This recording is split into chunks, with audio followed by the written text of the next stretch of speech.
ओम शांति। आज 5 अक्टूबर 2020 है और आज बाबा के साकार रूप से चले हुए मधुर महावाक्यों का स्पष्टीकरण देने के लिए हमारे साथ हैं आदरणीय आशा दीदी। ओम शांति दीदी। ओम शांति। बाबा ने आज कहा, मीठे बच्चे एकांत में बैठ अब ऐसा अभ्यास करो जो अनुभव हो, मैं शरीर से भिन्न आत्मा हूँ। इसको ही जीते जी मरना कहा जाता है। आज की मुरली में जीते जी मरने की बात आई है, मरजीवा। ये जीते जी मरना अर्थात मरजीवा जन्म हमारा संगम युग का है। ये अनोखा जन्म जिसमें आप हैं पुराने शरीर में, लेकिन आत्मा ने नया जन्म लिया अर्थात नया जीवन आरंभ करते हैं। तो जब बाबा कहता है जीते जी मरना अर्थात तो उसकी पुरानी जो भी हमारी बातें उनको भूलना और जो नए जन्म की बातें हैं उनकी स्मृति में रहना, उसकी धारणा में रहना, उसको बाबा ने कहा जीते जी मरना। प्रश्न है, एकांत का अर्थ क्या है? इसमें एकांत की बात जीते जी मरने के साथ आई ना, एकांत में रहना। तो उस बाबा ने बहुत अच्छा इसके अंदर बताया, एक के अंत में जाना। एकांत में बैठ तुमको कौन सा अनुभव करना है? एकांत का अर्थ है एक की याद में इस शरीर का अंत हो, अर्थात एकांत में बैठ ऐसा अनुभव करो कि मैं आत्मा इस शरीर यानी चमड़ी को छोड़ बाप के पास जाती हूँ। कोई भी याद न रहे, बैठे बैठे अशरीरी हो जाओ, जैसे कि हम इस शरीर से मर गए। बस हम आत्मा हैं, शिव बाबा के बच्चे हैं। इस प्रैक्टिस से देह भान टूटता जाएगा। ये प्रैक्टिस करनी है जो देह अभिमान से मुक्त, और देह अभिमान में अगर रहेंगे तो फिर एक का अंत तो पा नहीं सकते। एक के अंत में शरीर का त्याग कर दे, एक की याद में, एकांत अर्थात एक की याद में, वो है एकांत। और फिर बाबा ने हमें आत्मा का पाठ पढ़ाया है। ये तुम बच्चे जानते हो हम आत्मा हैं। पाठ हम आत्मा बजाती हैं इस शरीर द्वारा। ये अंडरस्टैंडिंग, ये नॉलेज है, अंडरस्टैंडिंग है, परंतु वो रियलाइजेशन और अभ्यास, इन दो चीज़ों में हमें मेहनत करनी है कि मैं आत्मा इस शरीर के द्वारा पाठ बजा रही हूँ, माना मैं मालिक हूँ और ये मेरी प्रजा है।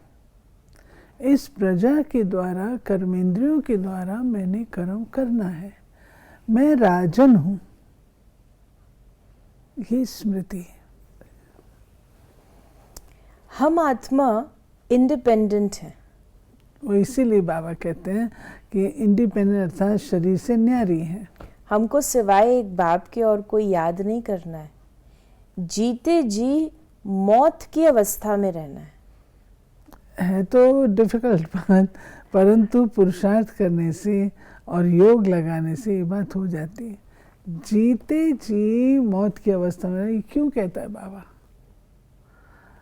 जो हम कहते निंदा, स्तुति, मान, अपमान, दुख, सुख, इन सबसे न्यारे आप जिंदा हैं। तो हम क्या कहते हैं? मैं भी तो इंसान हूँ ना। बाबा ने तो कहा ही नहीं आप इंसान हो। बाबा ने तो कहा आप आत्मा हो, और आत्मा मूल रूप में बहुत अच्छी है। तो आप इस बात की फीलिंग में क्यों आते हो? जब आप अपने आप को जिंदा समझते हो, और जिंदा माना पुराना। तो पुराने से तो मरना है ना। जब पुराने जन्म से हम मरते हैं, इंसान पुराने में थे, इस जन्म में आत्मा है। तो बाबा कहता है कि इसको कहा जाता है जीते जी मरना। कहते हैं ना, आप मुए मर गई दुनिया, अब जीते जी तुमको मरना है। एकांत में बैठ ऐसे अपने साथ मेहनत करनी है। फिर बाबा ने कहा विचार सागर मंथन, सवेरे सवेरे उठकर एकांत में ऐसे अपने साथ बातें करते रहो, विचार सागर मंथन करो, बाप को याद करो। बाबा हम अभी आया कि आया आपकी सच्ची गोद में, वो है रूहानी गोद।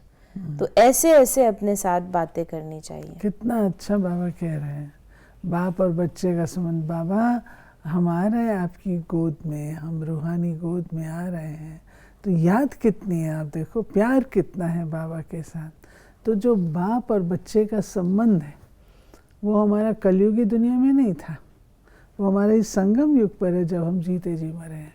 तो मरजीवा जन्म का सुख है सर्व संबंधों का रस जो हम बाबा से लेते हैं। बाबा ने कहा यहाँ एक भी आत्मा पावन है नहीं, सब पतित ही हैं। तो बाबा बच्चों को समझाते हैं ऐसे ऐसे विचार सागर मंथन करो, तो इससे तुमको खुशी भी रहेगी। इसमें एकांत भी ज़रूर चाहिए।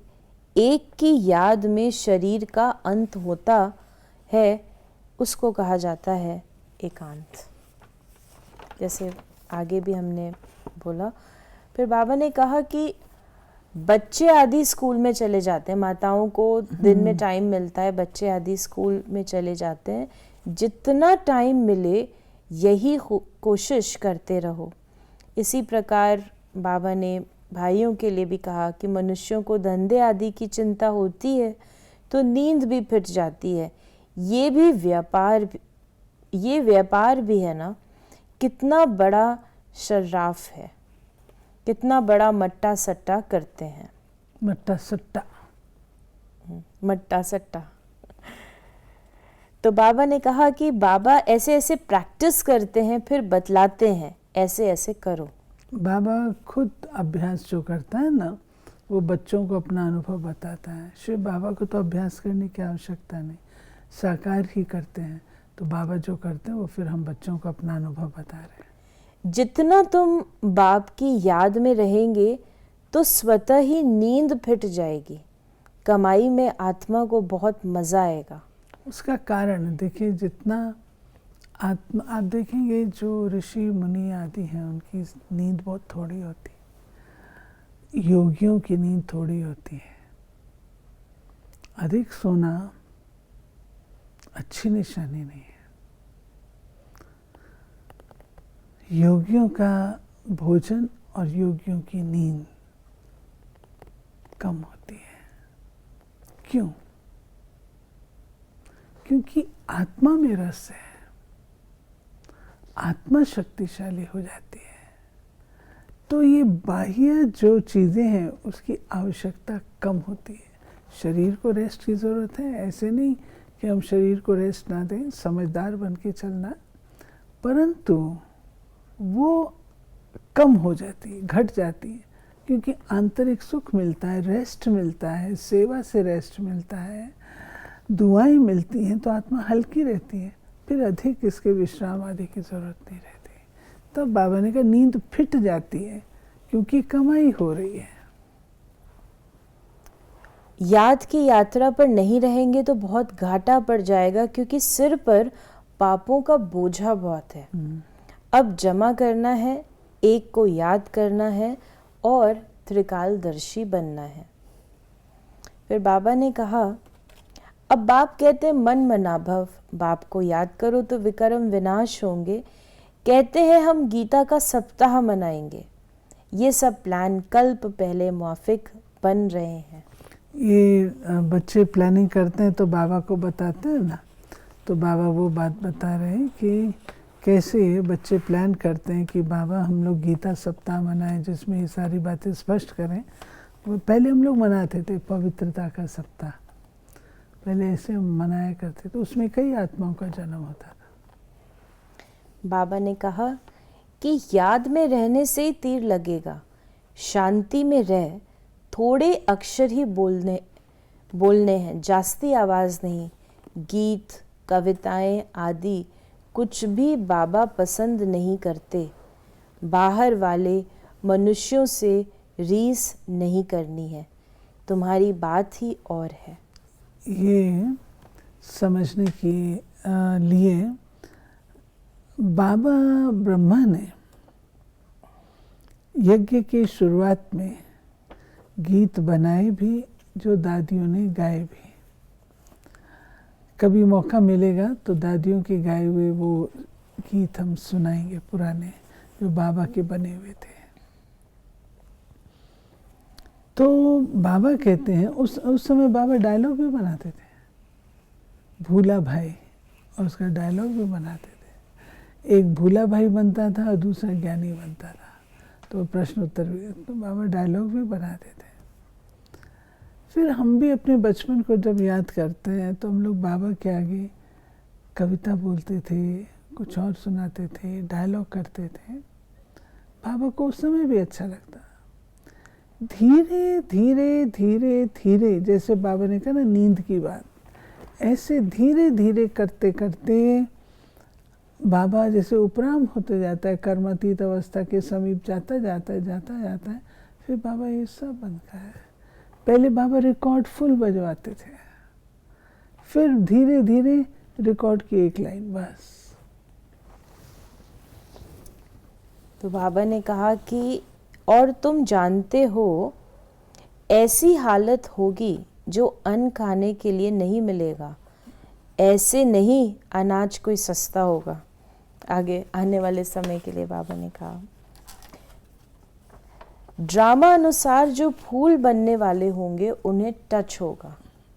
तुम बच्चों को ऐसे नहीं कहना पड़ेगा कि बाबा इनकी बुद्धि को टच करो। टच कोई बाबा थोड़े करते हैं, वो अपने आप कैच कर लेते हैं। समय पर आप ही टच होगा। बाप तो रास्ता बताएंगे ना।